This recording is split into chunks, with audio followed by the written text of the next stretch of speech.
Penchons-nous maintenant sur Encelade, la lune glacée de Saturne, l'un des endroits les plus prometteurs pour la recherche de la vie en dehors de la Terre. Les scientifiques viennent d'y détecter le dernier des 6 ingrédients nécessaires à sa formation, le phosphore. Cet élément très rare a été découvert dans un océan de cette lune. Le phosphore contribue à la fertilité des sols sur Terre. Mais la concentration de ce minéral dans les mers gelées du lointain satellite pourrait être de 100 à 1000 fois supérieure à celle des océans de notre planète. C'est peut-être parce que l'océan d'Encelade est riche en carbonate, tout comme l'eau gazeuse. Et cette eau gazeuse est susceptible de dissoudre les phosphates présents dans les roches de la Lune. Cette nouvelle découverte suggère également que sur d'autres lunes glacées de Saturne, comme Titan, les eaux pourraient également être chargées en phosphore. Pourquoi les scientifiques sont-ils si enthousiastes à propos de ce minéral? Les phosphates, qui sont des composés contenant du phosphore, sont des composants essentiels de la vie sur Terre. L'ADN, l'ARN et les membranes cellulaires en contiennent. Mais parmi les 6 éléments nécessaires à la vie, à savoir le carbone, l'hydrogène, l'azote, l'oxygène, le phosphore et le soufre, le phosphore est le moins répandu. En 2004, la sonde spatiale Cassini a pénétré dans la poussière du second anneau extérieur de Saturne, appelé l'anneau E.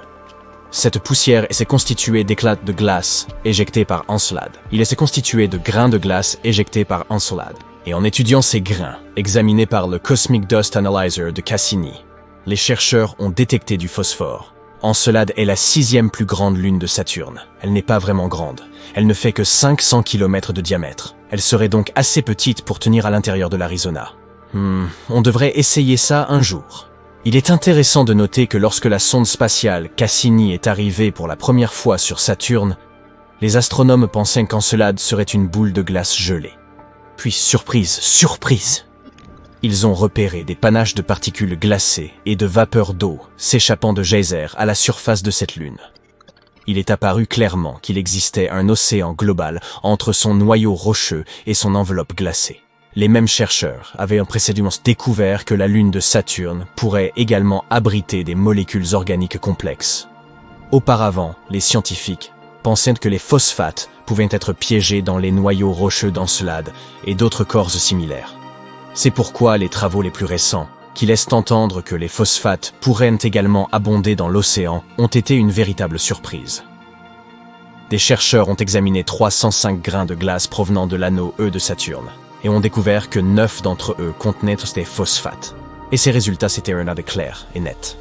C'est très important car il y a quelque temps, on pensait que la phosphine, un composé d'hydrogène et de phosphore, existait dans les nuages de Vénus. Mais personne n'a réussi à trouver la moindre preuve étayant cette théorie. Sur Encelade, par contre, il n'y a pas de controverse, et les phosphates existent bel et bien. Les astronomes considèrent Europe comme l'un des endroits les plus prometteurs du système solaire pour la recherche de nouvelles formes de vie. Tout cela parce que cette lune possède un immense océan d'eau salée d'une profondeur de 60 à 160 km. Oui, il est caché sous une couche de glace dont l'épaisseur est estimée entre 15 et 30 km. Mais elle reste potentiellement habitable.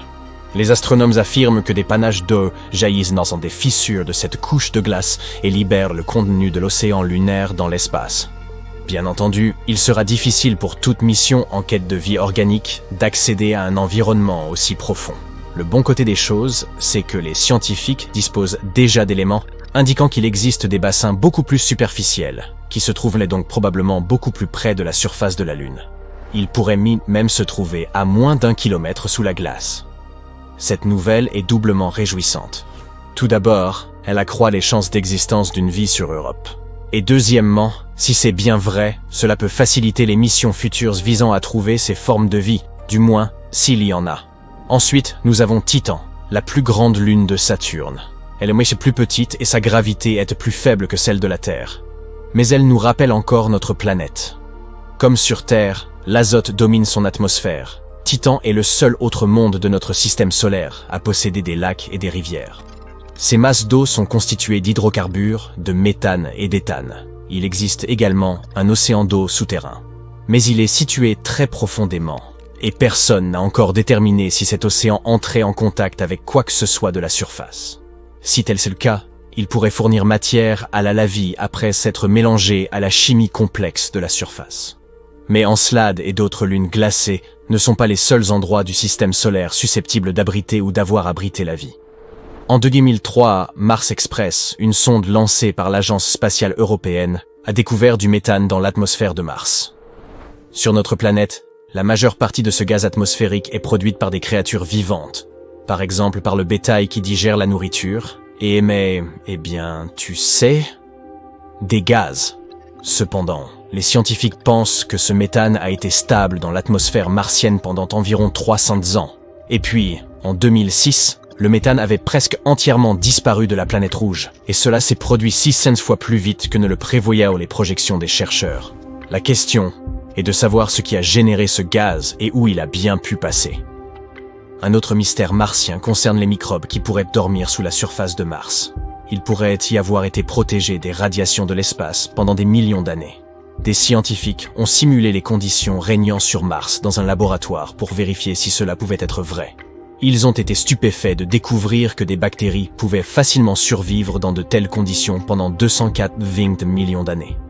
C'est une longue durée de vie. Cela signifie que si la vie a existé sur Mars, nous pourrions en trouver la preuve dans le sous-sol de la planète en forant le sol martien. À l'heure actuelle, il n'y a pas d'eau vive sur Mars, et les cellules ou les spores y dessécheraient, tout simplement. De plus, la température de la surface est similaire à celle de la glace sèche. En d'autres termes, elle est plus que gelée. Autant laisser tomber.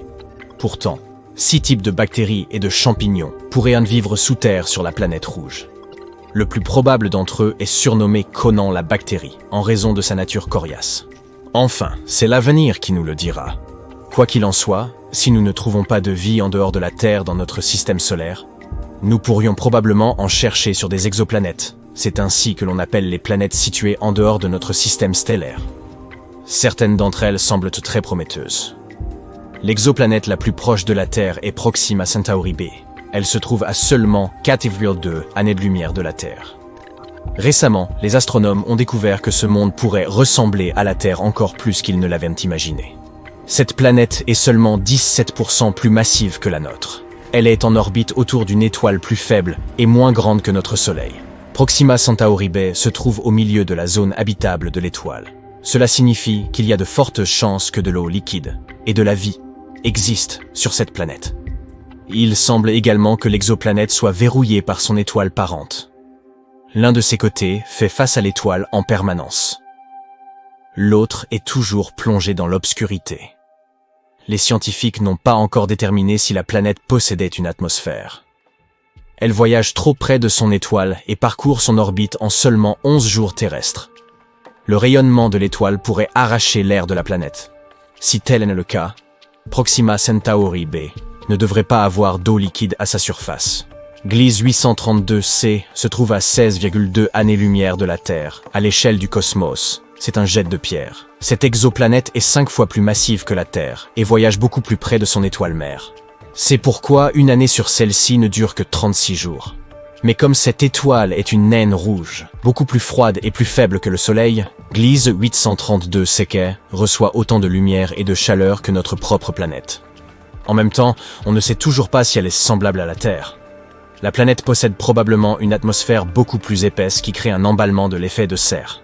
Ce phénomène se produit lorsqu'une planète absorbe plus de chaleur de son étoile haute qu'elle ne peut en renvoyer dans l'espace.